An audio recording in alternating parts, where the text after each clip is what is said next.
Urgent है। फिर मैंने कहा कि सर ये ऐसे ऐसे, बोले sir it's not urgent work Utkarsh. मैं सर अर्जेंट ये उत्कर्ष के लिए नहीं है, फिर किसके लिए उत्कर्ष इंपॉर्टेंट है? भाई अगर उत्कर्ष क्लासेस के लिए आज सीधी बात है, अपन उसका नाम क्यों ले रहे हैं? अच्छा मेरा व्यक्तिगत रूप से कोई दुश्मनी नहीं है, मैं व्हाट्सएप में से दिखा सकता हूँ सर की तबियत खराब होती है, मैं उनको बोलता हूँ सर ध्यान रखो अपना, बधाई भी देता हूँ। ऐसा कोई नहीं कोई व्यक्ति का गलत है तो गलत है भाई, सीधी बात है। और मुकेश पंचोली के इतिहास में जो गलत होगा उसकी सजा होती है, सजा में माफी है ही नहीं हमारे यहाँ पे।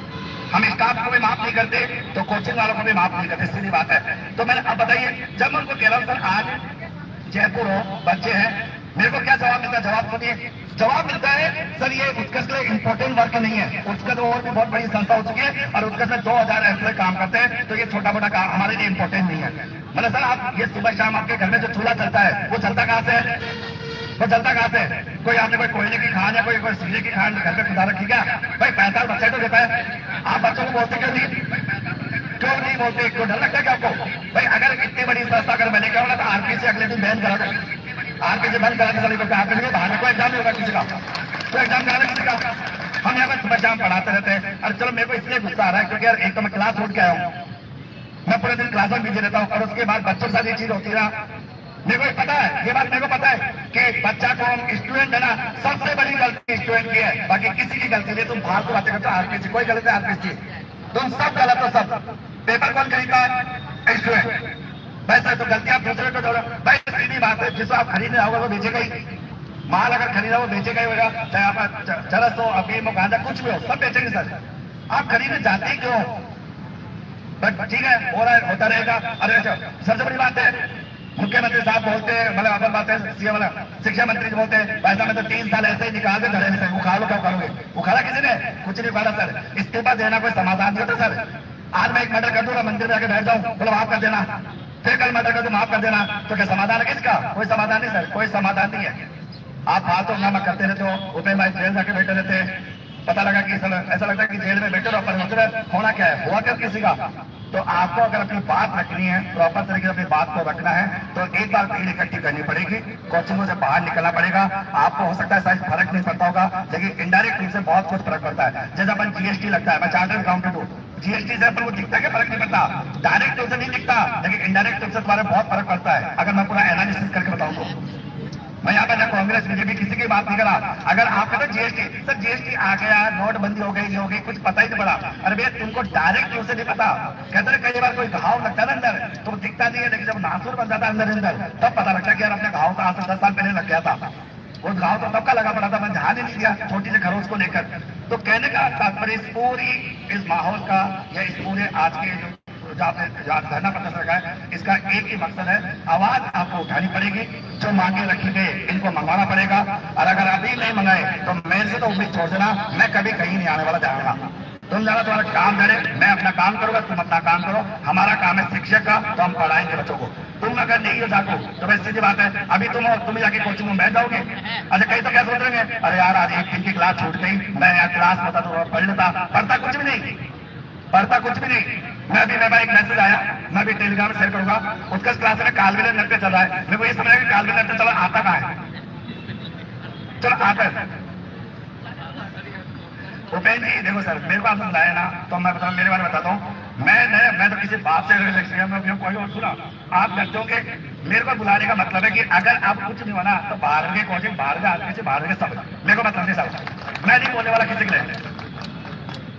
मेरे बारे में तो आप क्या जानते हैं, मैं डरता किसी से नहीं हुआ ना, मैं नहीं डरता किसी से ना, मैं डरता ना ध्यान नहीं आता, ठीक है ना, मैं डरता नहीं किसी से। और मुझे कोचिंग वालों को मतलब नहीं, कोचिंग वालों को थोड़ा बिल्डिंग चलानी चाहिए, बिल्डिंग को बुलडोजर चलानी चाहिए, जो पेपर लीक में ना हुआ है, ठीक है। आप आए, स्वागत है, आप आए, आप विचार रख रहे हो, आप अच्छे छात्र में बोलते हो सब चीजें, लेकिन हमारा उद्देश्य है कि जो कानून राष्ट्र का लागू हुआ, रही बात तो लड़ाई लड़ रहे हैं, कमजोर इतनी नहीं है, लड़ाई लड़ रहे हैं, उस लड़ाई को भी जीतेंगे। अब 2023 चुनाव आगे, पूरी सरकार के खिलाफ यात्रा निकाल देंगे, तरीका है, रणनीति है, लोग आ रहे हैं लोग, और जितने वीर योद्धा बहुत कम होते हैं, ये सारे बैठे हैं वीर योद्धा है, और इससे लड़ाई मुझे जीतना आता है, बहुत लड़ाई जीती है। ऐसी थोड़ी आपने देखा कंप्यूटर भर्ती संविदा पे आ रही थी, पूर्व मंत्री मना कर दिया था, लखा के प्रियंका गांधी से करवा के मैं उपेंद्र यादव था संविदा जिसका ही कराने वाला, ये प्रयोगशाला साइक वाले बैठे की भर्ती रद्द कर दी थी, नहीं होगी, बैठा और लिखित समझौता करा के 600 लोगों को ज्वाइनिंग दी हुई, कुछ लोगों को झूठ बोला, मत बोला बताओ, 2014 नहीं होने वाली थी,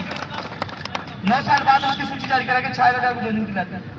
विषय शिक्षक जो 500 पद आते थे 4,500, पीटीआई 500 460 आए थे, यही बेटे बोले नहीं चाहिए और 5500 चाहिए। हमको नहीं होने वाले काम करवाए और आगे भी करवाएंगे। संख्या व्यक्त नहीं होती, कलेजा में तो होता है, कितने जेल में डालते किसी के बाप से डरते थोड़ी है, सच के लिए लड़ते हैं और परिणाम भी आएगा। तो इसी से घबराते नहीं है। मैं तो मेरे से ज्यादा जेल में वो 3 बार तो मुझे गुजरात में जेल में डाला, यही जून में डाला। ये दिख रहे नहीं है, ये जो काली काली लग रही है ना, ये ऐसे थोड़ी लग गई। यहाँ से मैं खुद की पीसी जाके बैठ के तभी तो मेरा पंखा करने के बाद ही लगाया गया, पहले नहीं लगा हुआ था ये। जब आप बैठ गए थे वहां जाके उसके बाद ये लगाया है। तो इसलिए ये चीज तो नहीं मैं कर रहा था, किसी से नहीं हूं, सच के लिए लड़ रहा हूं। हाँ यह है कि आत्मा रोती है जब पेपर लीक होता है, बेच देते हैं। एक गरीब किसान के, आम आदमी के बेटे और बेटियां हैं। लेकिन दुर्भाग्य, आप सही कह रहे हो, आपका गुस्सा जायज है कि घर से निकलते नहीं अपना भविष्य बचाने के लिए, घर बैठे बैठे एडवोकेट बन जाते हैं, जज बन जाते हैं, घर बैठे बैठे ज्ञान फैलते हैं कि ये कर देंगे वो कर देंगे, घर से नहीं निकलते। अब मैसेज कह रहे हैं भर्ती रद्द होनी चाहिए, सीबीआई की जांच होनी चाहिए। ये यहाँ जो बैठे ना, इसमें 80-90% तो केवल मेरे लिए आए, केवल बिल्कुल पेपर लीक से मतलब नहीं है, मेरे लिए आए। मैंने गिनाई 38-50 हो गई, 60 हो गई, लेकिन मेरा कर्तव्य 50 लोग भी आए, लेकिन वो 50 तो आए ना, वो मेरे विश्वास में है ना, तो मैं उनके विश्वास के लिए अंतिम सांस तक लड़ूंगा, पेपर माफियों से लड़ूंगा। और इसमें जीत होगी। हम राष्ट्रपति की मांग इसलिए कर रहे हैं, राष्ट्रीय सुरक्षा कानून एक बार जेल में पटक दिए तो 12 महीने तक वो बाहर नहीं आएगा। बूंद बूंद से गड़ा पड़ता है। ये आंदोलन चल रहा है, मीडिया का सहयोग है, हम सब मिलकर लड़ रहे हैं। मीडिया, सोशल मीडिया धरातल पे आंदोलन कामयाब होगा। तो मुकेश जी, मैं आपका सम्मान करता हूँ, आप आए और आप भी बोल रहे, मुझे पता है कि वास्तव सही है गुस्सा, लाखों लोग हैं, कोचिंग के पैसे कमा रहे हैं, लेकिन नहीं करे सपोर्ट, नहीं आए तो हम केस किसी करो, किसी के पीछे थोड़ी अपने दम पे, आप अपने दम पे कह रहे हो तो सब अपने दम पे कह रहे हो, उनके पीछे क्या है, ध्यान दें उनकी तरफ ध्यान देंगे तो कामयाब नहीं हो पाएंगे। तो नहीं आए, गिराने वाले बहुत होते हैं और हम गिराने वाले की तरफ ध्यान दे लिए हम आगे नहीं बढ़ पाएंगे। हमें तो आगे बढ़ने की तरफ ध्यान देना है। अभी लोग आ रहे हैं,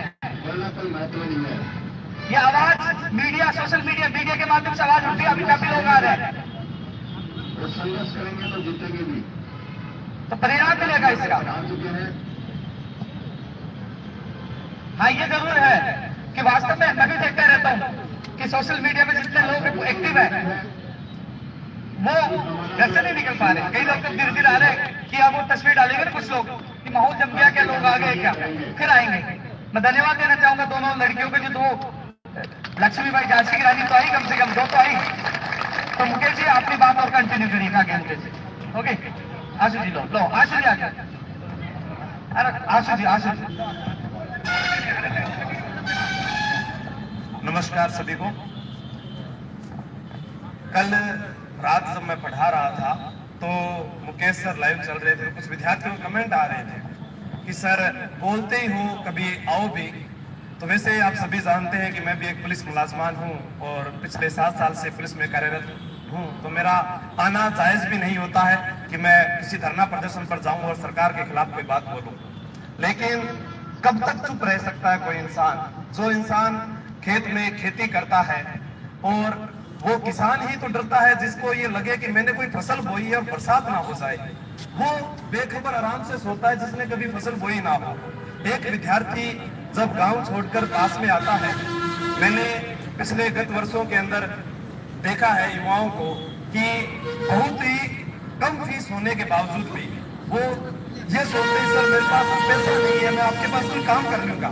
मैं क्या काम करोगे? कुछ भी काम करवा दो सर, मुझे अपने माता पिता